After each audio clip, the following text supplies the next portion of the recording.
Big Poof, you're just gonna make sure that you're alright here, probably on the nest.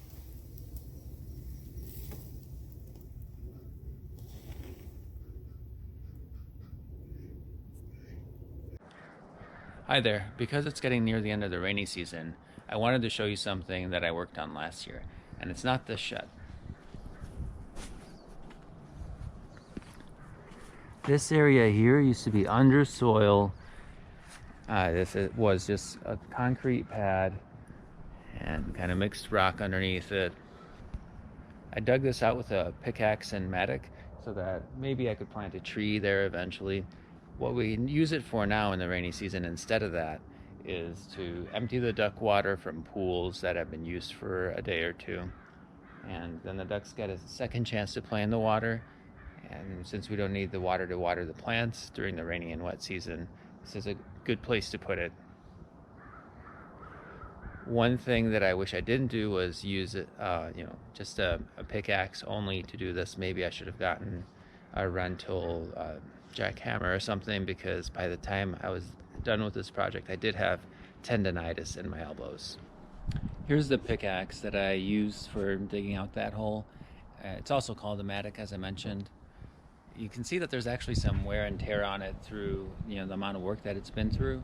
It took me many months to do the work, as I'll show you in these pictures here. And in the end, the tendonitis healed after about a year later. It took a little while for that to heal as well. So once again, I don't recommend doing this, but we do really appreciate having this space, this extra space, in our area.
Gonna empty this water with the sub pump and take a time lapse here to show you how the ducks just love playing in that water too.